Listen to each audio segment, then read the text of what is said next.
capable de dire combien de saumons remontent par exemple tel fleuve, mais on n'est pas capable de dire combien d'enfants disparaissent et ne réapparaissent pas. Je ne vous parle pas des fugues. Le journaliste Douglas de Koninck s'est intéressé à l'impact des disparitions d'enfants en Belgique au cours des années 90. Les disparitions d'enfants arrivaient tellement souvent que c'était devenu comme une espèce de phénomène avec lequel on vivait chaque jour. On se disait, ça arrive, chaque été, des enfants disparaissent. Une disparition d'enfants était considérée comme un problème relativement banal et comme une affaire qu'on ne devait pas gérer autrement que comme un vol ordinaire. La représentation dominante au sein de la police belge était d'abord d'attendre pendant 48 heures en considérant prioritairement l'hypothèse d'une simple fugue. Pourtant, les premières heures sont critiques. Des études indiquent que 91% des enfants kidnappés sont tués dans les premières 24 heures. La plupart du temps, dans ces affaires de disparition d'enfants, l'enquête a été bâclée dès le départ. Il suffit qu'ils aient bâclé la première journée et c'est mort après. On ne le retrouve pas. Un CD-ROM. Des enfants violés, torturés. Des images qu'on aurait préféré ne jamais voir. On en recense plus de 8000 sur un seul CD-ROM. Des photos abominables. Elles sont extraites des ordinateurs d'un Allemand, Gerrit Ulrich, qui habitait à Zandvoort en Hollande. 8000 photos qu'il commercialisait discrètement sur Internet. Peu après cette découverte, Gerrit Ulrich est assassiné en Italie. L'homme qui a récupéré le CD-ROM de Zandvoort s'appelle Marcel Vervlossem, un citoyen belge à la tête d'une petite association. Enfant, il a connu la misère et la maltraitance dans des institutions. Ça, il n'a jamais pu l'oublier. Marcel est un trublion, un provocateur. Avec un incroyable culot, il n'hésite pas à interpeller les pédocriminels qu'il a cherchés parfois pendant des mois. Il les file, les photographie, ne les lâche jamais. On peut comprendre que Marcel Vervlossem soit très vite devenu gênant, d'autant qu'à chaque fois, il apporte des preuves. Il révèle une réalité effrayante. Des gens qui travaillent à la réalisation d'un catalogue d'enfants, en lien avec des studios de photographie spécialisés dans la pornographie. Derrière des disparitions d'enfants se profile la réalité d'un réseau et d'étranges protections, et la commercialisation d'images de viol d'enfants. Il découvre des milliers de photos d'enfants violentés, tableaux de chasse de trafiquants pervers, photo après photo, une galerie de l'indicible, des viols et des tortures d'enfants, des viols de bébés. Que faire de ces CD-ROM ? Puisqu'il est en Hollande, Marcel Vervlossem va remettre le premier CD-ROM à la police néerlandaise qui va en tirer un fichier de portrait. Puis, il rentre en Belgique et après avoir pris soin d'en faire une copie pour son association, il en remet une autre à la police belge. Marcel espérait que la justice allait enquêter sur ce réseau Zandvoort. Cruelle illusion. Non seulement l'affaire Zandvoort va être enterrée, mais la justice va le harceler et finir par le condamner. Comment expliquer ce retournement de situation ? Au moment où Marcel révèle l'affaire de Zandvoort, triste hasard de calendrier, la Belgique s'enfonce dans une crise profonde. Rappelez-vous, c'était 4 ans avant l'affaire de Zandvoort. Un fait divers qui va devenir un immense scandale au point de déchirer la Belgique et d'ébranler largement ses institutions. Car ce qu'on découvre après l'arrestation de Marc Dutroux est tellement inimaginable que toutes les consciences vont en être traumatisées. Ici en Belgique, bien sûr, mais aussi en France et dans toute l'Europe.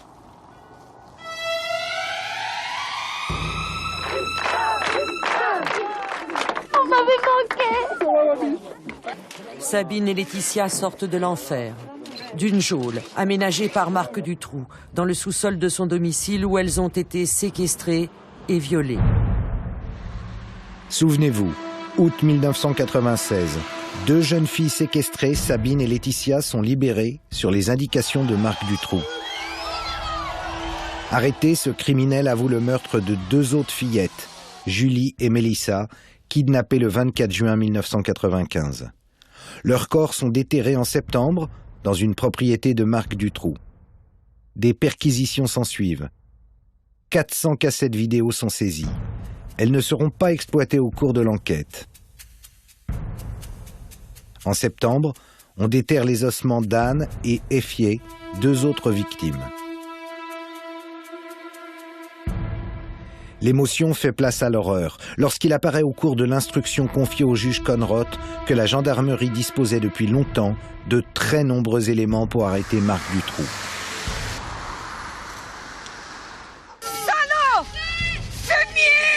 Un certain Michel Nioul est associé aux agissements de Dutroux. Qui est Michel Nioul? Un personnage de la haute société qui n'a jamais caché qu'il organisait des parties fines réservées aux Gotha belges. Pourquoi Marc Dutroux, petit trafiquant, minable voleur de voitures, est-il en relation avec Nioul? Dutroux est-il un pervers qui chasse des fillettes pour lui-même? Ou est-il le pourvoyeur de partous de la bonne société? L'hypothèse d'un réseau est au cœur de l'enquête. Après tout, peut-être y a-t-il d'autres victimes vivantes, des témoins. Et que fait le juge d'instruction, le juge Conrot? Il va avoir une idée qui n'a pas souvent cours. Il va lancer un appel à témoins à toute la Belgique. Il va donner un numéro vert. Il va assurer aux gens qui ont des informations l'anonymat. Bien sûr, il faudra qu'elles donnent leur identité à la justice, mais elle ne sera pas divulguée, leur identité. Et il va recevoir des tas de coups de fil. Et là, la Belgique commence à trembler. Je ne parle pas du peuple qui trouve que c'est une bonne initiative que de se poser cette question, vu le nombre de victimes, mais je parle des autorités. Parce que tout d'un coup, des témoins commencent à faire des récits incroyables. Une cellule hautement qualifiée de la gendarmerie auditionne ses témoins, baptisés X1, X2, X3. C'est le témoignage d'un de ces témoins, Régina Louf, alias X1, qui va précipiter l'affaire. Cette jeune femme, rescapée d'un réseau de prostitution, acceptera finalement de témoigner à visage découvert devant la caméra de Pascal Justice. J'ai été filmée. Les photos et les films étaient commandés par des gens qui décidaient eux-mêmes du scénario, du genre d'enfants, des mauvais traitements et des tortures qu'ils voulaient voir. Mais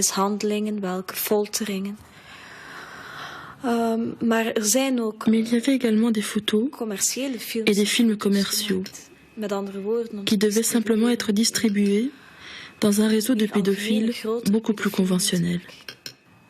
Au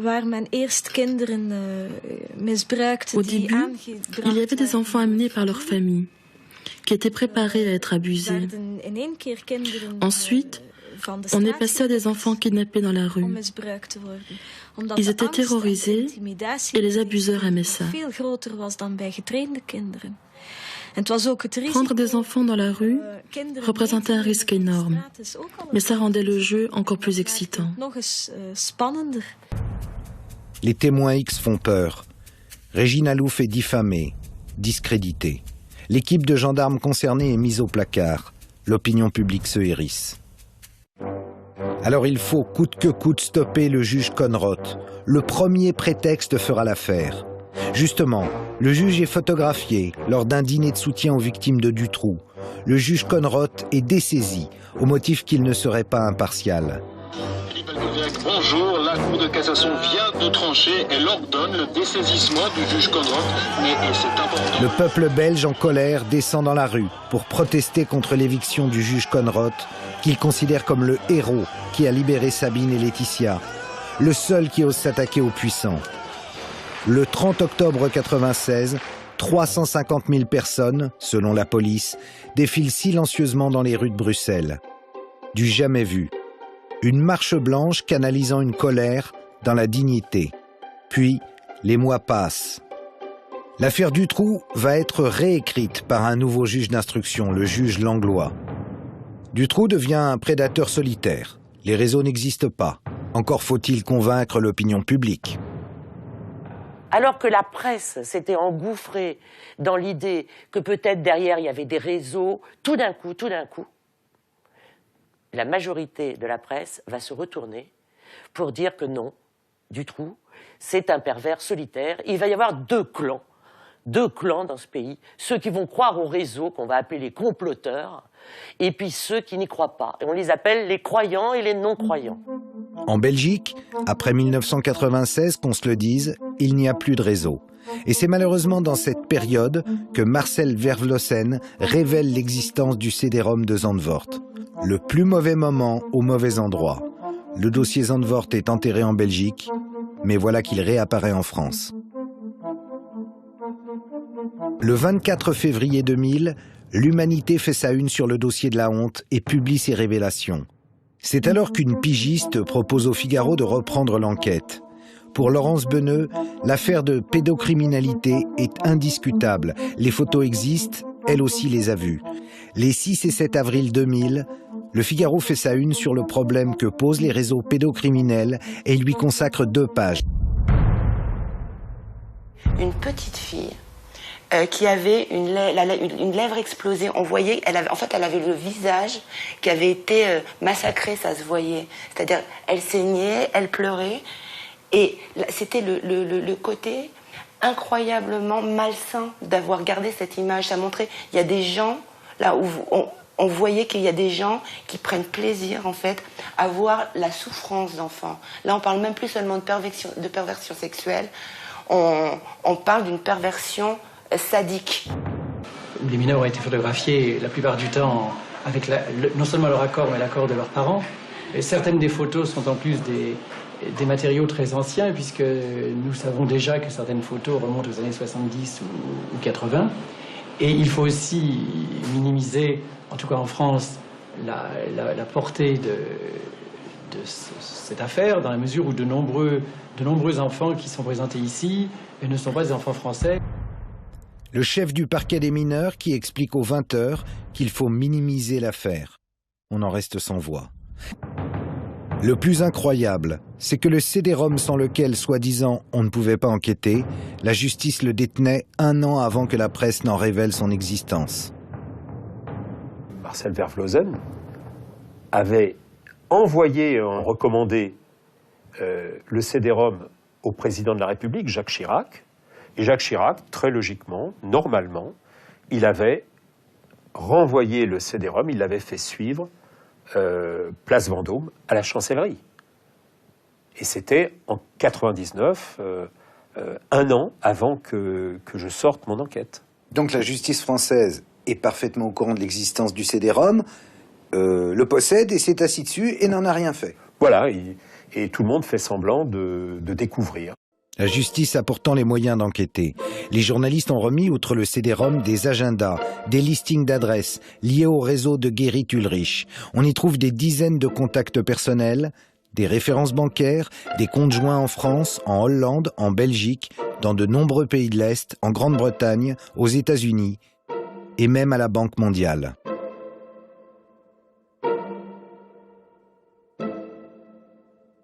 Et j'apprendrai en lisant des articles dans la presse parisienne, c'est-à-dire que les confrères ont été informés par le parquet que ces carnets d'adresses ne contenaient que des adresses de boulangers, de coiffeurs, enfin des adresses sans intérêt.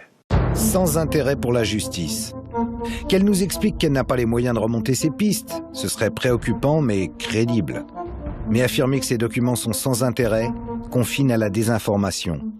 Par ailleurs, ce qu'on n'avait pas prévu au ministère, c'est que dès la publication de l'enquête, le téléphone n'arrêtait pas de sonner au standard de l'Humanité.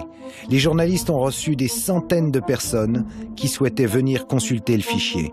Évidemment, je n'ai pas compté, je ne m'attendais pas à un tel raz-de-marée, mais c'est peut-être 150, 200 personnes qui sont venues au journal pour voir le fichier parce qu'ils avaient des craintes, parce que il y en a qui sont venus des États-Unis, de Floride. Brusquement, on voyait à quel point il y avait une réelle inquiétude et que ça concernait énormément de monde. Donc à la fois, on espérait des reconnaissances et en même temps, on les redoutait parce que faut mesurer ce que c'est hein, quand vous avez des parents, une mère qui brusquement met son doigt sur une photo en disant « c'est mon fils ». Voilà.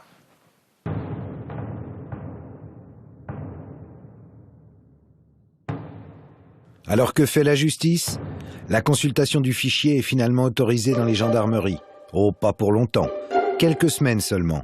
Et les reconnaissances se multiplient. Plusieurs familles françaises disent reconnaître leur enfant sur le fichier. Au total, 81 mineurs sont reconnus par des proches. Un tournant dans l'enquête, mais direction l'impasse. Qu'elles soient effectuées devant les journalistes ou devant les gendarmes, toutes les reconnaissances sont qualifiées d'erreurs. Pas une mère, pas un médecin, pas un travailleur social ne sera cru. Tous se trompent. Des erreurs, ça reste à démontrer. On dit à la mère, ça peut pas être votre enfant, parce que cet enfant-là, c'est un enfant qui a été identifié en Hollande, qui s'appelle Björn Niekamp. Le problème, c'est que moi, après, je pars en Hollande, donc, et la personne que j'ai rencontrée était une des personnes qui dirigeait ce pôle d'enquête. Donc, il connaissait très bien le dossier. Et il savait, et il me dit, dans les documents de Zandvoort, il n'y avait pas de photo de Björn Niekamp. Donc, quand on disait à la mère de l'enfant français, ça ne peut pas être votre enfant parce que c'est une photo d'un autre enfant qu'on connaît déjà, ce n'était pas vrai. C'est une concentration incroyable de sosie. Voilà ce que la justice a voulu faire passer dans l'opinion publique. Tout le monde se trompe, sauf la juge d'instruction qui dit « ce sont des sosies ». Vous pensez que la justice traîne? Vous vous trompez. L'affaire a éclaté en France en 2000 donc. Un an plus tard, 81 mineurs sont reconnus par leurs proches. En 2003, la juge d'instruction rend une ordonnance de non-lieu. Dans ce non-lieu, il y a 81 personnes qui ont dit « je connais cet enfant-là ». Il y en a qui font l'objet d'une ligne, d'une seule ligne, c'est-à-dire qu'il n'y a même pas eu d'enquête, d'une seule ligne. Et à ces 81 personnes, à un moment, on a dit « il y a non-lieu ». C'est 81 non-lieux dans un seul. Du point de vue du droit, c'est extraordinaire.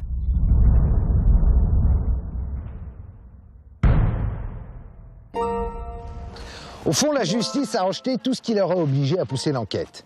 Les 81 mineurs reconnus ne seraient pas ceux qu'on croyait, admettons.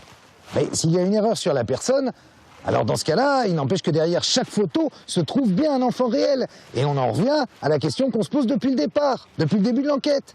Qui sont ces enfants? Que fait-on pour les retrouver? Et là, silence radio. Comment expliquer une telle absence de réaction face à une criminalité aussi grave? Cette histoire de réseau criminel, c'est vraiment le fantasme par excellence des journalistes, des associations, tout ce qu'on veut. Mais le fait est que, il y en a peut-être, en tout cas on n'a jamais démantelé en France. Jamais démantelé en France. Le commissaire a la mémoire courte. Dans l'émotion soulevée par l'affaire Dutroux, 3 réseaux français ont été démantelés en quelques mois. Toro Bravo, réseau franco-colombien découvert en 96, 67 personnes impliquées. L'opération Achille en 97, qui permet 48 interpellations. Et le vaste coup de filet Ado 71, lancé dans toute la France à partir de la Saône-et-Loire, qui aboutit à 209 mises en examen. Puis, l'affaire Dutroux étant recadrée en Belgique, brusquement, plus aucun réseau en France. Ce qui est frappant, c'est que de l'aveu même de la police, c'est qu'il n'existe en France aucun chiffre, aucune étude concernant la pédocriminalité. En 2003, l'affaire du CD-ROM de Zandvoort est donc définitivement enterrée. Et en 2004 s'ouvre, au palais de justice, le procès de Marc Dutroux, après 8 années d'instruction. Quel sort la justice belge va-t-elle réserver à son ennemi public numéro 1? Suspense. Enfin, suspense cousu de fil blanc. Marc Dutroux, pourquoi vous ne donnez pas les noms du prétendu réseau? Parce que je ne les connais pas. Après 8 années d'une enquête mouvementée qui a débuté sur l'hypothèse d'un réseau, le dossier a été réorienté après le dessaisissement du juge Conrot. Le procès va-t-il faire émerger la vérité? Dutroux, pourvoyeur d'un réseau ou psychopathe solitaire? C'est l'enjeu des 5 semaines du procès. Les parents des victimes de Dutroux déplorent que la thèse du réseau soit écartée. C'est Marc Dutroux qui a mis le feu aux poudres. L'enlèvement de Sabine, dit-il, c'était à l'origine pour le réseau. La thèse du réseau, c'est Dutroux qui l'a avancée, sans toutefois le dénoncer. Pour son ancien avocat, Maître Magnier, il est pourtant difficile de ne pas y croire. S'il y a un réseau pour des voitures volées, s'il y a un réseau pour de la drogue, s'il y a un réseau pour la prostitution, pourquoi n'y aurait-il pas un réseau aussi pour les enfants ou les très jeunes filles? La clé du procès, c'est lui, Michel Nihoul, l'organisateur des parties fines de la bonne société belge. Michel Nihoul peut être le lien entre Dutroux et le réseau. Mais Nihoul, qui ne cache pas ses hautes relations, arrive libre au procès. Visiblement pas du tout inquiet sur son sort. Il se dit victime des apparences. Je corresponds parce qu'il faut reconnaître que j'ai été partouzeur pendant quelques années, dans les années 85 à 89. Je corresponds parce que je suis un homme d'affaires. Je corresponds parce que je connais des gens haut placés. Aucune de ces personnalités haut placées ne viendra témoigner au procès. Michel Nihoul est reconnu coupable d'être le chef d'une association de malfaiteurs active dans le trafic de drogue et d'êtres humains. En revanche, il a été acquitté pour les enlèvements d'enfants. Libéré en 2006, Nihoul va rester tristement célèbre. Si un jour je suis lâché, il y a une chance sur deux qu'on me flinguera. De Dutroux, on a fait un monstre. De moi, on m'a présenté comme le diable. Trop de questions sont restées en suspens. Pourquoi fréquentait-il Dutroux? La drogue a-t-elle servi au paiement de l'enlèvement des victimes de Dutroux? La vérité judiciaire correspond-elle à la vérité des faits? Il y a eu beaucoup de gens dans l'entourage de Dutroux qui sont morts peu de temps après son arrestation. José Stepp était un informateur de la police, affirmant avoir des révélations explosives sur Dutroux. Il meurt 2 jours avant de pouvoir rencontrer son contact. Sa famille croit à un empoisonnement. Jean-Paul Tamino, un personnage du milieu de Charleroi, disparaît alors qu'il est sur le point de parler à la police. On retrouve des morceaux de son cadavre dans le canal, le jour où Dutroux est arrêté. François Reiskens dit à un ami qu'il a vu Mélissa Russo vivante aux Pays-Bas. Avant de pouvoir en informer la police, il est retrouvé mort sur une voie ferroviaire. En tout et pour tout, 20 personnes liées à l'affaire sont décédées dans d'étranges circonstances. Au procès, on ne voit pas non plus Régina Louf, dont les entretiens avec la police en 1996 soutenaient l'hypothèse d'un réseau pédophile tenu par Michel Nihoul et impliquant de riches clients. Régina Louf, désormais mère de 4 enfants, dit avoir rencontré Marc Dutroux et Michel Nihoul dans son enfance. Le petit ami de ma mère me donnait à d'autres hommes pour de l'argent. C'était une sorte de réseau de prostitution. Et c'est là que j'ai rencontré Nihoul. Il organisait des soirées pour des pédophiles qui choisissaient 1, 2 ou plusieurs enfants de choses. Parmi les gens qui venaient à ces soirées, il y avait de grands hommes d'affaires et des politiciens. Puis Régina Louf donne des détails très précis sur le meurtre non résolu de Christine Van Hesse, une jeune fille de 15 ans dont le corps avait été retrouvé en 1984 dans une ferme abandonnée de la périphérie de Bruxelles. Mais les vérifications des propos de la jeune femme avaient été arrêtées en 1997. On se demande toujours pourquoi. On ne faisait que notre travail, on était objectifs. Mais alors pourquoi nous ont-ils dit d'arrêter? Le témoignage de Régina Louf avait été déclaré non recevable par une deuxième équipe d'enquêteurs. Ils m'ont dit clairement qu'ils ne me croyaient plus, que j'avais des problèmes psychologiques et que tout ce que je voulais, c'était attirer l'attention. Elle a impliqué beaucoup de monde, beaucoup de gens notoires en Belgique, que ce soit des politiciens, des gens du monde des affaires, ainsi que des membres de la police. Eine weitere Zeugin stirbt, als sie nachts auf dem Weg nach Hause mit 80 Stundenkilometern gegen die Brückenrampe kracht. Ein Unfall, sagt der Gerichtsexperte. Gina Perdans ist Sozialarbeiterin und betreut Opfer eines Kinderpornorings. Einige Tage vor dem Unfall schreibt sie einen Brief. Sie habe im Zusammenhang mit ihrer Arbeit Todesdrohungen bekommen. Sie fürchte um ihr Leben. Der Polizei meldet sie, man habe ihr mit einem Autounfall gedroht. In dieser Zeit wird Gina regelmäßig mit dem Tod bedroht. Sie wird beobachtet und verfolgt. Wir stellten auch merkwürdige Probleme an ihrem Telefon fest. Im Zug wurde sie von einem Mann angesprochen, der ihr sagte, dass sie besser mit ihrer Arbeit aufhören sollte. Sonst würde sie nicht mehr lange leben. Dass sie umgebracht wurde? Ich glaube, sie wurde ermordet. Vor ihrem Tod erzählte sie Freunden von einem Videoband, auf dem ein Mädchen bei einer Sexfete umgebracht wird. Sie glaubte, einen der Täter erkannt zu haben. Es sei ein Bekannter von Niul. Difficile également d'être satisfait avec ce qui s'est passé dans l'affaire du CD-ROM de Zandvoort. Le dossier est totalement enterré. Quant à l'homme par qui le scandale est arrivé, Marcel Vervlosen, il est en train de mourir à petit feu derrière moi dans cette prison lugubre. Alors qu'il a dénoncé plusieurs réseaux et permis l'arrestation de pédocriminels, à l'âge de 55 ans, c'est lui, Marcel Vervlosen, qui se retrouve condamné à 3 ans et demi de prison par la Cour d'appel d'Anvers en février 2008 pour des viols d'enfants et, ironie de l'histoire, détention d'images pornographiques. En 2005, un méga procès débouche sur 62 condamnations à Angers. Zandvoort ne sera pas évoqué. Dommage. 5 enfants identifiés sur le fichier étaient de la région. Rappelez-vous aussi l'affaire des 7 jeunes filles disparues dans l'Yonne. 7 jeunes filles confiées à la DAS. Et l'enquête, enterrée pendant 20 ans, malgré l'acharnement du gendarme Jambert, cruellement isolée. Comment expliquer que 2 des disparus aient pu être reconnus sur le fichier de Zandvoort ?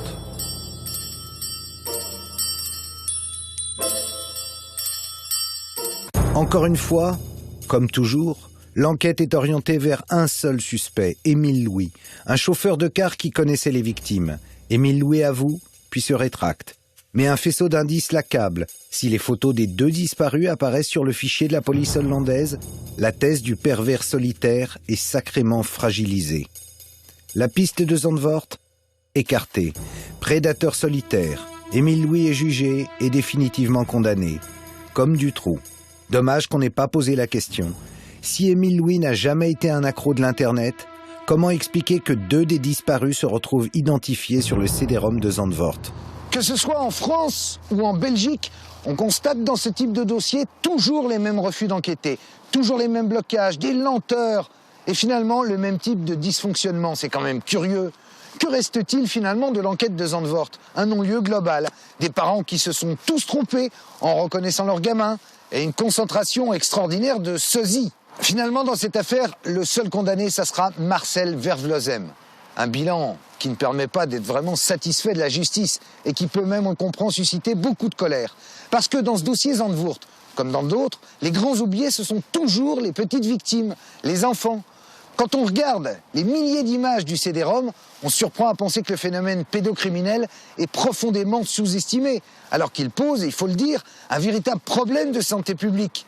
En fait, depuis quand se préoccupe-t-on de l'état des enfants ? Les réactions à l'arrestation de Roman Polanski nous offrent un formidable miroir des ambiguïtés de la société française.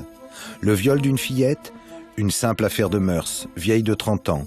Le seul scandale, c'est l'arrestation du cinéaste. Pour Frédéric Mitterrand, ministre de la Culture, l'arrestation du cinéaste est épouvantable et dénuée de sens. Un homme qui viole une petite fille, 13 ans, c'est une petite fille, hein. En tout cas c'est mineur, par sodomie, avec drogue et alcool, qui a une affaire avec la justice du pays où il commet ça, et qui fuit. Le fait qu'il soit rattrapé 30 ans après, c'est assez légitime, puisqu'il n'a pas payé à ce moment-là. Ainsi, Bernard Kouchner, ministre des Affaires étrangères, intervient auprès de son homologue aux États-Unis, Hillary Clinton, pour demander, ni plus ni moins, la libération de Polanski. Vous parlez de la pédophilie. Est-ce que les réseaux pédophiles existent dans votre ouvrage ? Vous nous dites, Karl Zéro, que ce n'est pas reconnu comme un fait réel. Non, à chaque fois que j'ai eu affaire à des enquêteurs, je veux dire police-justice, ils m'ont dit ça n'existe pas, circuler, c'est pas vrai. Or, on a cette affaire du fichier de Zandvoort. Il s'agit de CD-ROM avec des images tout à fait explicites, de viols, y compris de bébés, et qui jamais n'ont donné suite à la moindre enquête. C'est bizarre, à chaque fois qu'il y a une affaire comme ça, on referme le dossier. Ça a été la même chose avec Dutroux en Belgique. C'est certainement qu'il y a des personnes certainement très haut placées qui empêchent ces histoires d'aller au bout. C'est-à-dire qu'on préfère cristalliser sur un monstre, sur un prédateur comme Dutroux ou d'autres, et ne pas parler du côté occulte du réseau, c'est ça? Bien sûr. Le prédateur, ça fait une victime expiatoire. On peut le lapider, dire que c'est un monstre, qu'il est affreux. Mais regardez Émile Louis, l'affaire Émile Louis. Il est mort aujourd'hui.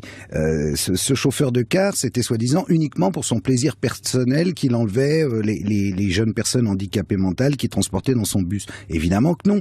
Tout le monde sait bien que derrière, il les fournissait à d'autres personnes. Ces autres personnes n'ont jamais été inquiétées. C'est un sujet tabou. C'est le seul réel sujet tabou dans notre société.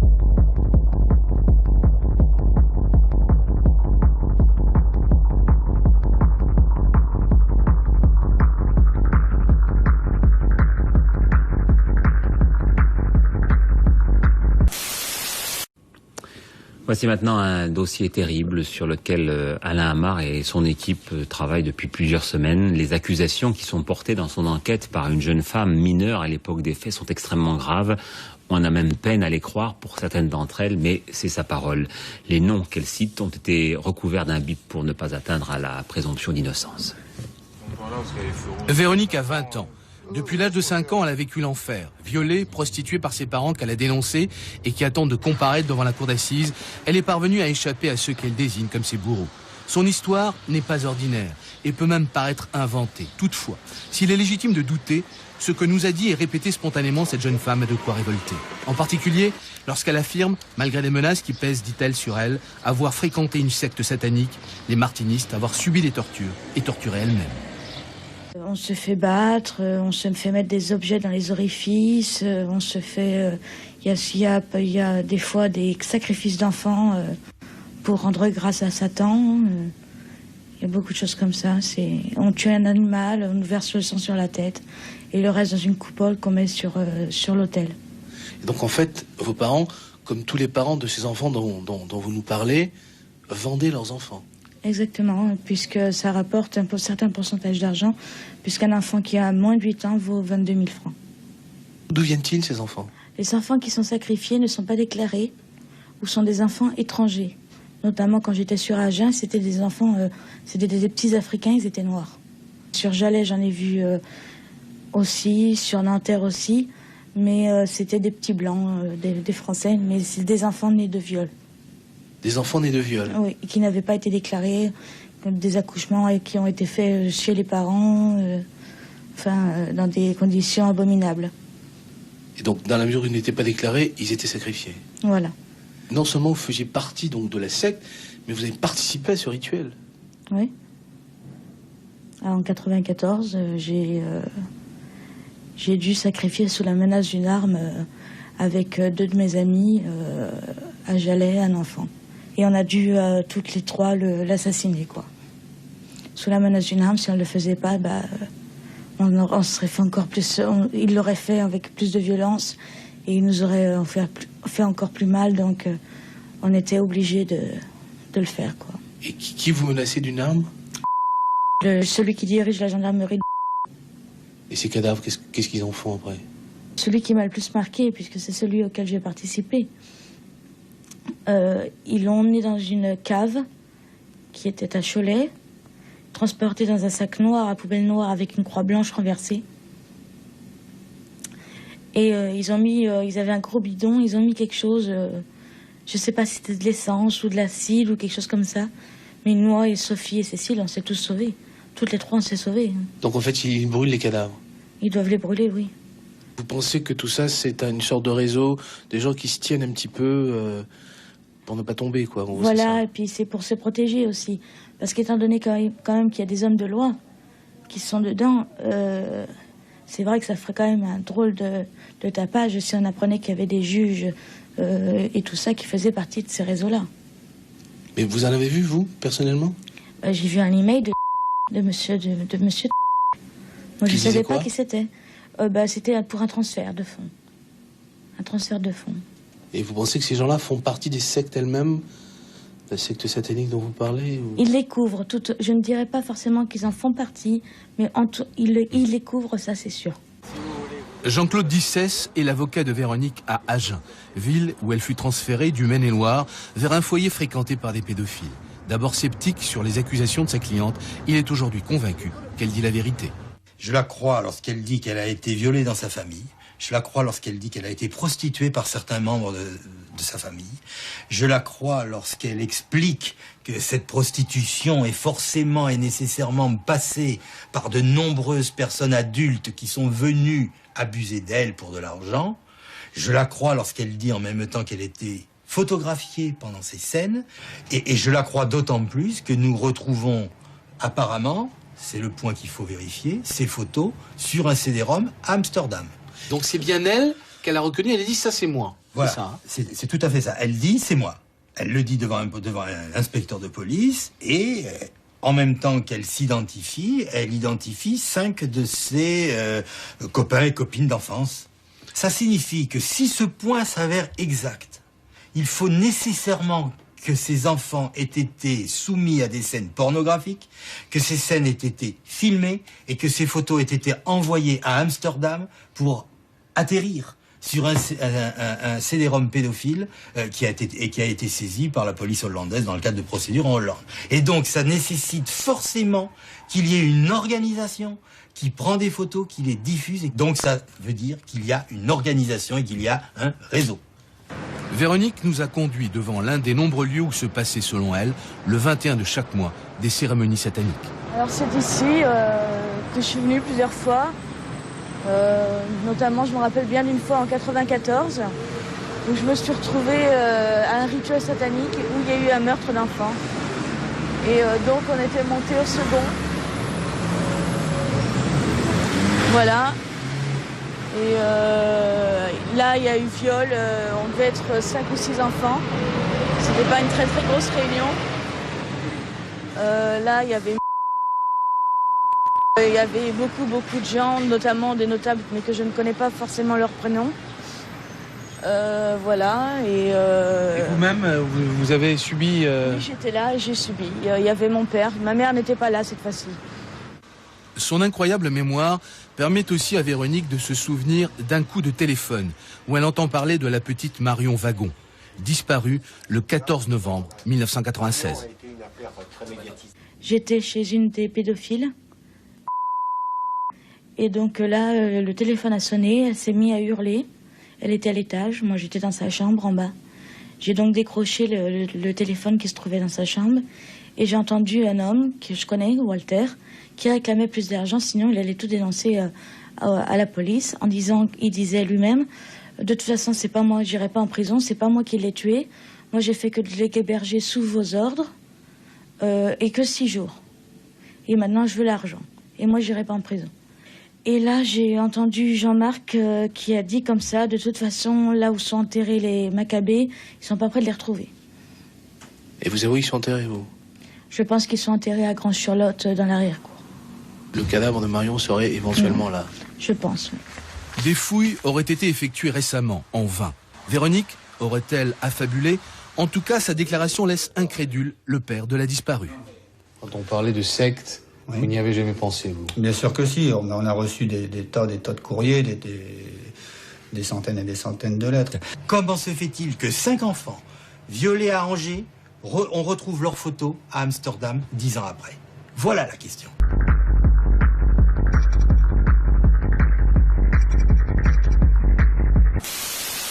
A staggering number of claims of ritual child abuse across France tied to Satanism. Robert is one of many French children who have given testimony on ritual child abuse in France. Robert begann nach und nach Sachen zu erzählen. Er sagte, ich habe es satt, zu Papa gehen zu müssen. Ich will nicht mehr zu ihm. Er ist böse. Und Robert sprach auch von Tieropfern, aber auch von Kindern. Wie viele andere Opfer berichtet auch Robert von Kameras. Wir finden seine Fotos auf den CD-ROMs von Sandford wieder. Fotos, auf denen Françoise ihren Sohn eindeutig identifiziert. Sie haben das Kind zersägt. Sie haben ein Kind zersägt? Sie haben Teile von seinem Körper abgetrennt. Womit? Mit einem elektrischen Messer. Haben Sie das Kind lebend zersägt?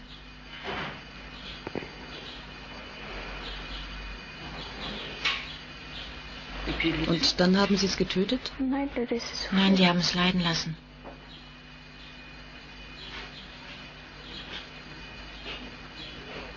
Aber das Kind ist trotzdem gestorben. Ja? Sie haben einen Finger abgeschnitten? Einen Fuß. Solche Dinge. Sie haben einen Fuß abgeschnitten und es sterben lassen. Und Sie haben es währenddessen missbraucht. Also er hat das Kind missbraucht und die anderen schauten zu.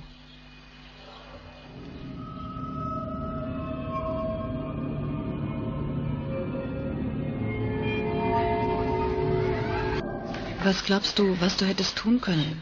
Ich weiß es nicht.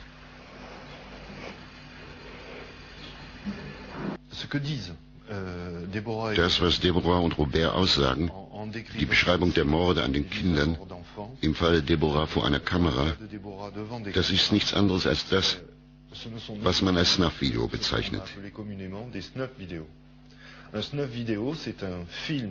Ein Snuff-Video ist ein Film, in dem ein Kind umgebracht wird, nachdem es gefoltert oder sexuell missbraucht wurde, bis es schließlich stirbt. Das ist ein Snuff-Video. Ça, c'est un snuff vidéo.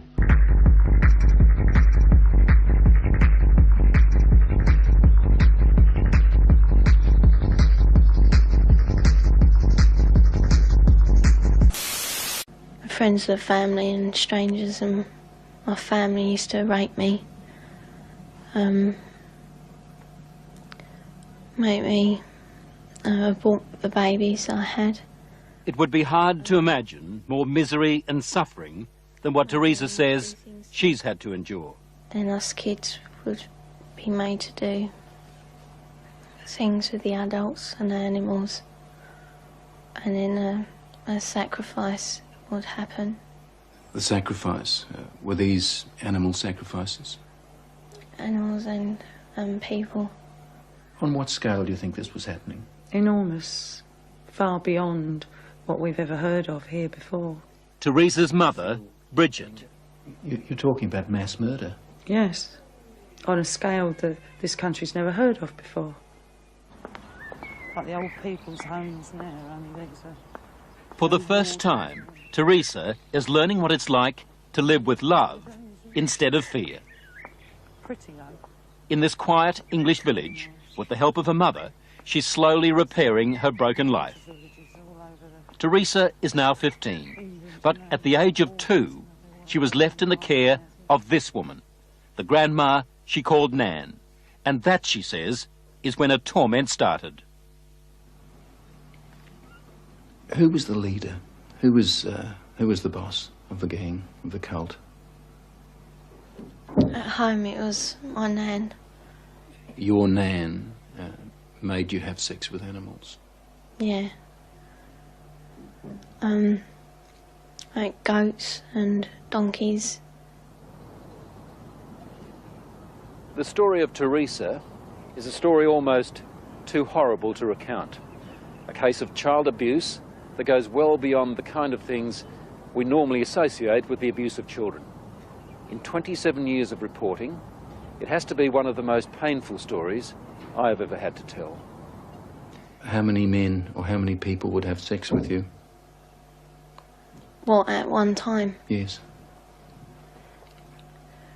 About everyone who was there, which must have been about 20. You know, from 10 to 20 people. If it was a big ceremony, it used to be 30. What would your grandma be doing when these men were forcing themselves on you? Usually laughing. Or smiling.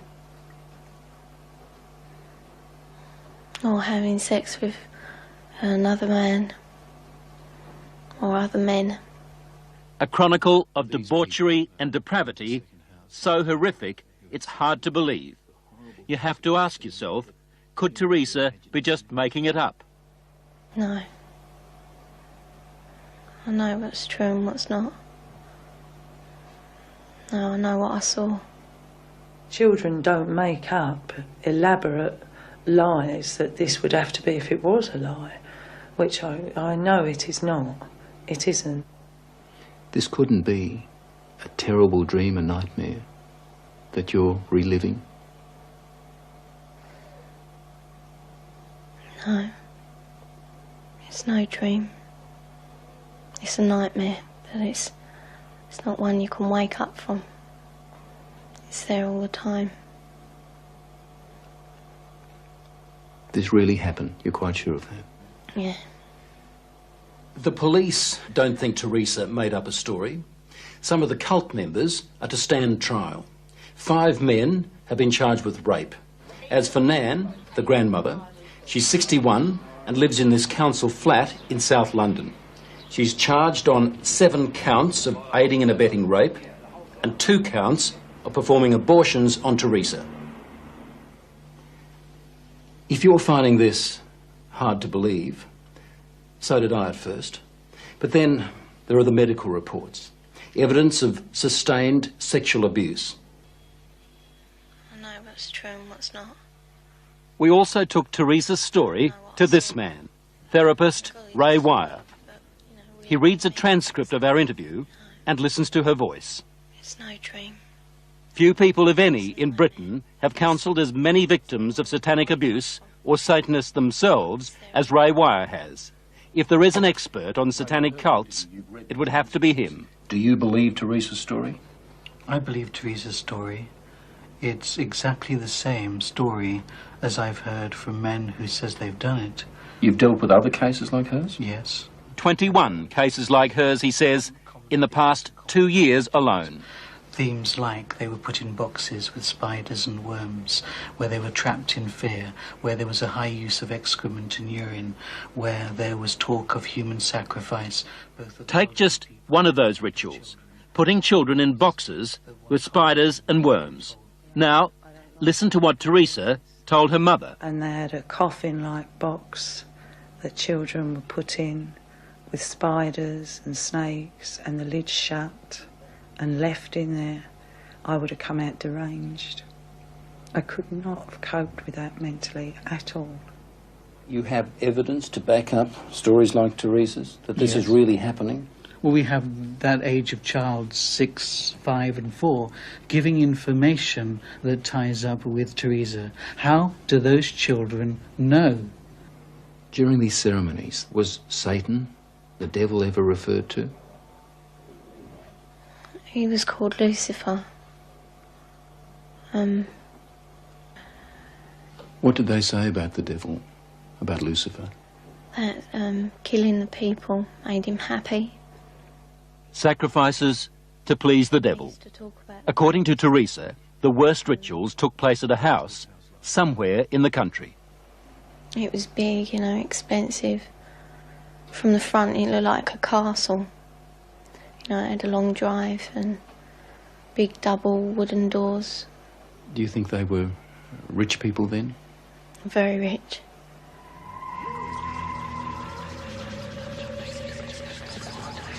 Now, where was this big house somewhere in the country?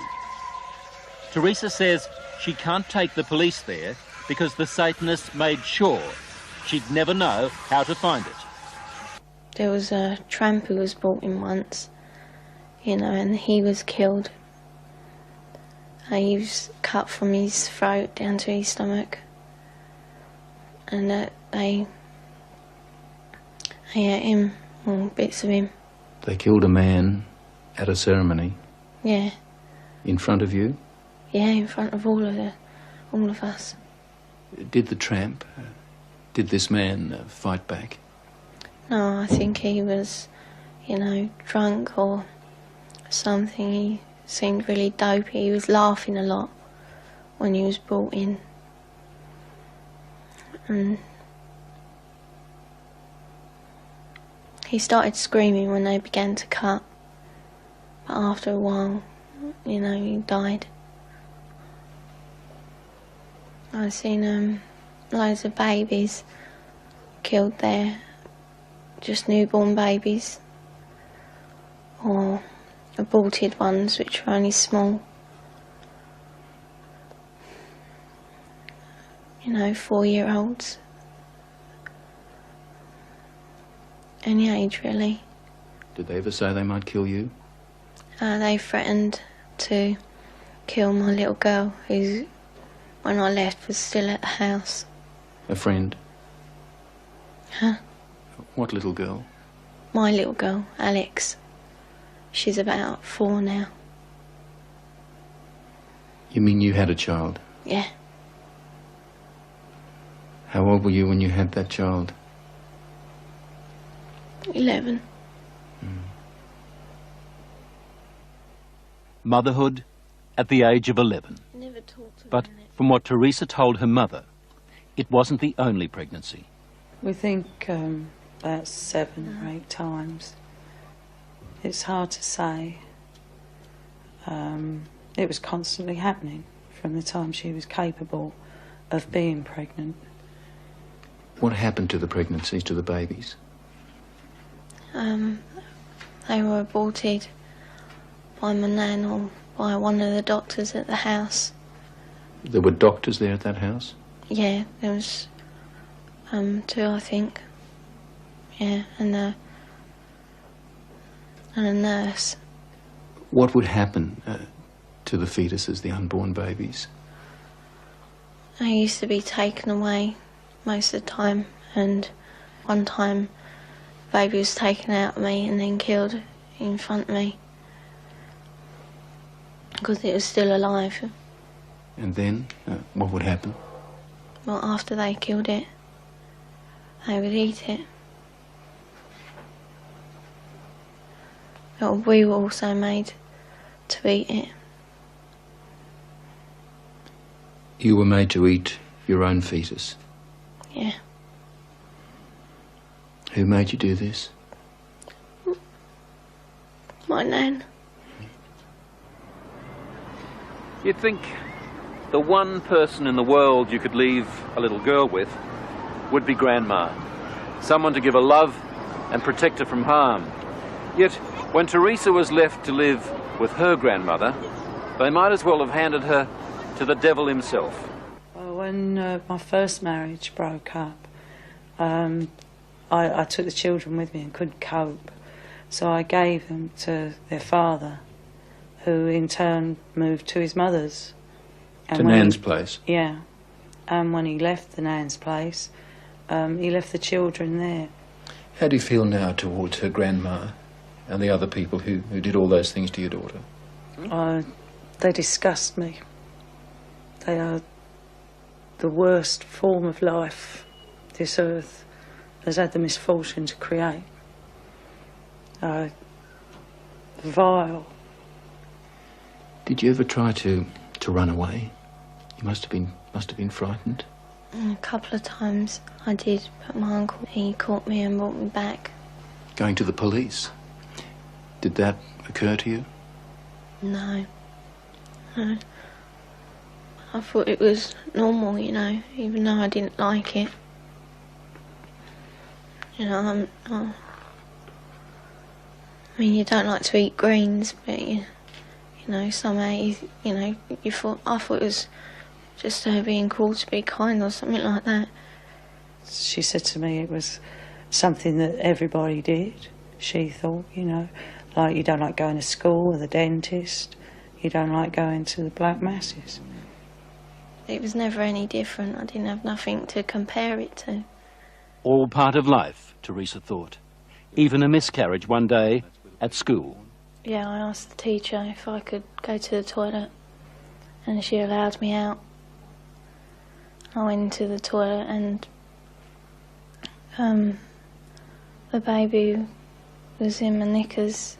I thought it was dead, but it wasn't. It was still moving. And yet no one at school knew? No. Saw anything? No. Or if they did, they didn't say. No, she was treated for a high temperature, fever, nothing more. What did she do with the baby? She kept her for a while because she was frightened that they'd use the child as part of the rituals. So she turned the pencil case into a little coffin. Apparently she put roses in to make her smell sweet, put a letter with her. pictures of herself and her brother, a picture of me. And then I put it down the chute because I didn't want my nan to get it. As we said earlier, the police have already charged some members of the cult, and we know they're also investigating Teresa's accounts of those ritual killings. If there were as many as she told us, then the Satanists had a problem. How did they get rid of the bodies? They had a tub, you know, pretty big, I don't know. A very big tub, and they used to put the bodies and bones in there. And it used to go like, you know, fizzy and that. And then there was nothing left. Well, there didn't seem to be, but when they cleared it out, there used to be a sludge at the bottom. As I was leaving Teresa's place, she handed me this note. It's addressed to the film crew. She says, "Thanks for bothering to help kids like me. I hope it helps." On the other side, there's a poem Teresa made up while she was staying at Nan's place. She calls it Nothing Left. Nothing left. I would scream, but there is no voice left. I would cry, but there are no tears left. I'd fight, but there is no strength left.